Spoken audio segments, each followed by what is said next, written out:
சில சட்டங்கள் இப்போ ஹனவி மதகுடைய துருல் முக்தார் மதரசாவில் ஓதி கொடுக்குறாங்க இல்லையா, அதெல்லாம் படித்து தான் பட்டம் வாங்குறாங்க.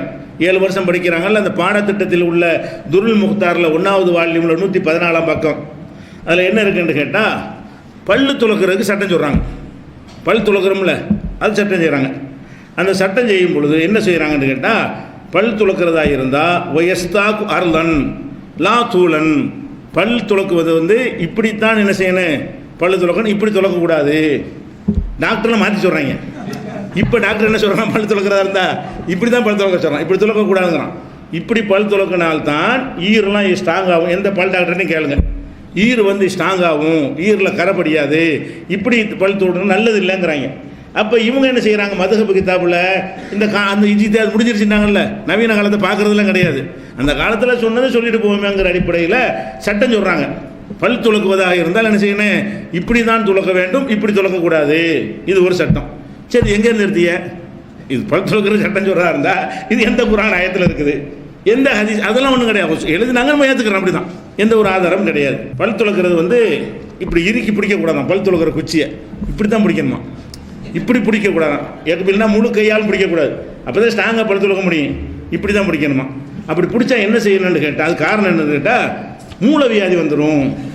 அதான் பல் துளக்கிற குச்சி இப்படி பிடிச்சோம்னா என்ன வந்துடும், இதுக்கு மூலவியாதிக்கு என்ன சம்பந்தம் இருக்குது? பல் துளக்கிற பிரஸ்ஸே குச்சியவோ இப்படி ஒருத்தன் பிடித்தானே ஆனால் அதுக்கு என்ன மூலவியாதி வரும். இதுதான் மதுஹபுங்க. இதில் இதுக்கு மார்க்கத்துக்கு இதுக்கு சம்பந்தம் என்ன, இதில் என்ன, இது குர்ஆன் என்ன வசனம் இருக்குது, என்ன ஹதீஸ் இருக்குது, இதை உட்கார்ந்தாங்க 7 வருஷம் படிக்கிறாங்க. இதை ரொம்ப ருசிச்சு பெரிய மார்க்கம் அல்லாவே சொன்ன மாதிரி நினைத்து கொண்டு வகி மாதிரி இதை படிக்கிறாங்க. அதனால அவங்க மட்டும் திருந்த மாட்டாங்கிறாங்க, உலமாக்கள் மட்டும், மக்கள்லாம் திருந்திடுறாங்க. இதையே மண்டையில் ஏற்றிட்டு வந்தனால அவங்களுக்கு அதை விட்டு விலக முடியல. அது பார்க்குறோம். அதே மாதிரி அப்புறம் என்ன செய்கிறாங்கன்னு கேட்டால், பல் துளக்கிற குச்சி ஒலா யுசாத் அல ஷிப்ரி, ஒரு ஜானுக்கு மேலே அதிகமாக இருக்கக்கூடாது. ஒரு ஜானுக்கு மேலே அது பரவாயில்லை. அப்படி இருந்தால் என்னவா, இல்லா ஷைத்தானும் இருக்க பழகி, ஒரு ஜானுக்கு மேலே உள்ள அதில் சைத்தான் உட்காந்துக்குருவானா. இதெல்லாம் என்னங்க, இது சட்டமாக? இதெல்லாம் இது மதுஹப் கிதாபு, அதில் சட்டங்களை சொல்லி தர்றீங்க. பல் துளக்கிற சுன்னத்து முடிஞ்சு வச்சா இல்லையா?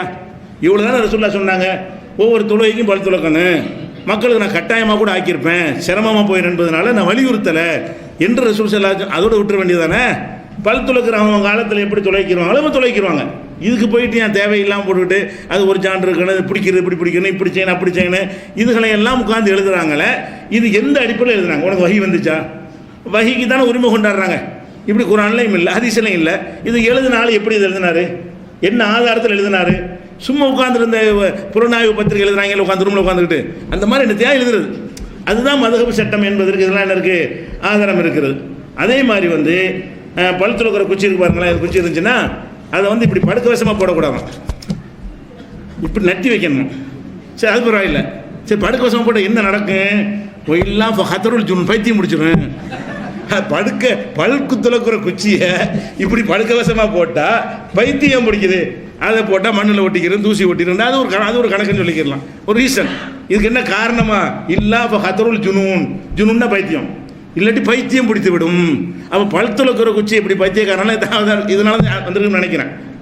இப்போ என்னன்னு கேட்டால், வாயில் எழுதிருக்கான்னு விளங்குதா இல்லையா? இதுக்கு மார்க்கத்துக்கு என்ன சம்பந்தம்? பல் துளக்கிற குச்சி இப்படி வைன்னு ரசூலுல்லாஹ் சொன்னாங்களா? எப்படி நமக்கு வசதி இருக்கு அப்படி சீக்கிரம் போகிறோம். படுக்கையை வைக்கிற அமைப்பு இருந்தால் படுக்கையை தான் வைப்போம். வெளியூர் பிரயாணத்துக்கு போகிறோம், படுக்கையை அப்படி தான் கொண்டு போவோம். ப்ரெஸ் எல்லாம் வீட்டில் பாத்ரூம் நட்டி வச்சுருப்போம், விளங்குதா? பாத்ரூம் நட்டு வச்சுருப்போம். வெளியூர் பிரயாணம் போகும்போது பேக்கில் போடுறா, சூட் கேஸில் போடுறோம், எப்படி போடுவோம்? இப்படி நட்டி வைக்க முடியுமா? வேறு ஜாம் வைக்க முடியுமா? படுக்கையாக தான் போடுவோம். படுக்கையாக போட்டுக்கிறோம், நட்டி வச்சுக்கிறோம். இதில் என்ன பெரிய சட்டம் இருக்குது? இதில் மார்க்கம் சொல்லலை, அப்படி ஒன்றும் சொல்லலையே.